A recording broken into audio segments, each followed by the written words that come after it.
அசைவம்னு சொன்னாலே இவங்களுக்கு வாந்தி வந்துருமா? முழுக்க முழுக்க வெஜிடேரியனா இருக்கக்கூடிய நடிகர்கள் யாரெல்லாம் தெரியுமா?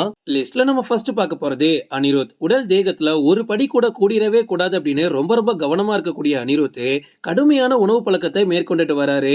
சென்னை சிட்டி பாட்டுல எங்க ஊர் இட்லி போல வருமா, I am Chennai city gangsta அப்படின்னு சொல்லிக்கிட்டு காலையில எழுந்ததோ வெந்நீர் குடிக்கிறது, ஓட்ஸ் சாப்பிட்றது, கிரீன் சாலட் சாப்பிட்றது அப்படின்னு அவரோட டயட்டை ஃபுல் அண்ட் ஃபுல்லா வெஜ்ஜா தான் மாத்தி வச்சிருக்காரு. இன்னும் சொல்ல போனா ட்விட்டர்ல ஓப்பனாவே I am a pure vegetarian அப்படின்னு ட்வீட்டே போட்டிருந்தாரு. இவர் எந்த ஒரு ஃபங்க்ஷனுக்கு போனாலும் அங்க வெஜிடேரியன் இருந்தா மட்டும்தான் சாப்பிடுவாரா. இது வரைக்கும் அனிருத் உலகம் சுற்றும் வாலிபனா வேற இருந்திருக்காரு. எத்தனை நாடுகளுக்கு போயிருப்பாரு. ஆனா எங்கேயுமே சின்னதா கூட ஒரு நான்வெஜ் ஐட்டத்தை ட்ரை பண்ணதே கிடையாதா. இவருக்கு ரொம்ப ரொம்ப பிடிச்ச ஃபுட் அப்படின்னா அது ரசம் தானா. சோறு கூட ரசத்தை ஊத்தி கூட ஒரு காய்கறி இருந்தாலே போதும், என்னோட மீல்ஸை நான் கம்ப்ளீட் பண்ணிடுவேன் அப்படின்னு சொல்லியிருக்காரு. லிஸ்ட்ல நம்ம அடுத்து பார்க்க போறது மாதவன். பெண்களால மேடி அப்படின்னு இன்னைக்கு வரைக்கும் ரொம்ப அன்போடு அழைக்கப்படக்கூடியவர் மாதவன் அப்படின்னு சொல்லலாம். 90s காலகட்டத்தில இருந்து இப்போ வரைக்குமே நிறைய பெண்களுக்கு சாக்லேட் பாய் அப்படின்னா அது மாதவன் மட்டும்தான். இவரோட உடல் அமைப்பை பார்த்து கண்டிப்பா இவர் புரோட்டீனுக்காக நான்வெஜ் தான்ப்பா சாப்பிட்றாரு, அதனாலதான் இவ்வளவு ஃபிட்டா இருக்காரு அப்படின்லாம் நிறைய பேர் நினைச்சிட்டு இருப்பீங்க. ஆனா சத்தியமா கிடையாது. மாதவன் இது வரைக்கும் அவரோட லைஃப்ல ஒரு வாட்டி கூட நான்வெஜ் சாப்பிட்டதே கிடையாதான். ஒரு பாரம்பரிய சமூகத்தை சேர்ந்த ரொம்ப ஆச்சாரமான குடும்பத்தை சேர்ந்தவர் மாதவன். அதனால சின்ன வயசுல இருந்தே அவருக்கு நான்வெஜ் கண்ணில் கூட காமிச்சது கிடையாதான். அது அப்படியே தொடர்ந்து போய் இப்போ வரைக்குமே மாதவன் ஃபுல் அண்ட் ஃபுல்லா பியூர் வெஜிடேரியனா தான் இருக்காரு. இவர்கிட்ட ஒரு வாட்டி சார் உங்களுக்கு ரொம்ப ரொம்ப பிடிச்ச ஃபுட் எதுன்னு கேட்கும்போது தேங்காய் சட்னின்னு சொல்லிட்டாரு. மாதவன் வெஜிடேரியனை சப்போர்ட் பண்ற விதமா நிறைய ட்வீட்ஸ் போட்டிருக்காரு, நிறைய இடங்கள்ல பேசியிருக்காரு. இன்னைக்கு வரைக்குமே அவரோட பாடியை மெயின்டைன் பண்றதுக்கான புரோட்டீன்ஸை அவர் வெஜ்ல இருந்து மட்டும் தான் எடுக்கிறாரு.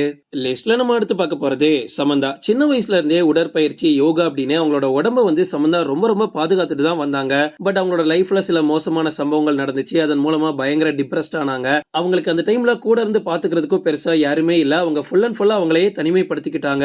ஒரு கட்டத்துல அவங்களுக்கு மயோடிஸ் நோயும் வந்துச்சு. இதன் மூலமா ஹாஸ்பிட்டல்ல பல நாட்கள் சிகிச்சையில அனுமதிக்கப்பட்டாங்க.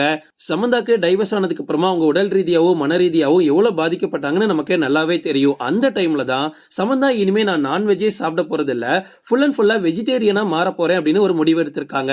அதை ட்வீட்டும் போட்டாங்க. அதுக்கப்புறமா சமந்தாவோட டயட்ல இருந்த எல்லா நான்வெஜ்ஜையும் தூக்கி ஃபுல் அண்ட் ஃபுல்லா வெஜ்ஜா மாத்திட்டாங்க.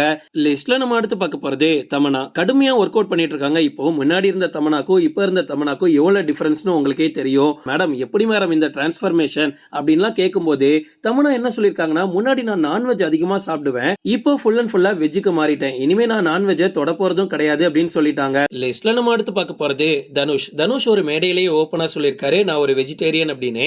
அதனால எங்க போனாலும் எங்களுக்கு மட்டும் மெனு ரொம்ப ரொம்ப கம்மியா இருக்கும் அப்படின்னு. ஆரம்பத்துல இருந்து தனுஷ் நிறைய உருவ கேலிகளுக்கு ஆளாயிருக்காரு. ஒரு கட்டத்துல மொத்தமா அசைவ உணவுகளை தவிர்த்துட்டு எண்ணெயில பொரித்த உணவுகள் எல்லாத்தையுமே தவிர்த்துட்டு வீட்டுல சமைச்சா மட்டும்தான் அவர் சாப்பிடுவாராம். ஈவன் ஷூட்டிங் ஸ்பாட்டுக்கு கூட நிறைய வாட்டி வீட்டுல இருந்து சமைச்செல்லாம் எடுத்துட்டு வந்திருக்காரா. இவருக்கு ரொம்ப ரொம்ப பிடிச்ச சாப்பாடு என்ன தெரியுமா? சாம்பார் சாதம், தயிர் சாதம், லெமன் சாதம், இந்த மாதிரி சாதங்களை தான் விரும்பி சாப்பிடுறாராம். ஓகே ஃப்ரெண்ட்ஸ், இதோட நான் இந்த வீடியோ முடிச்சுக்கிறேன். இன்னொரு இன்ட்ரெஸ்டிங்கான வீடியோல நம்ம சந்திக்கலாம். Stay tuned.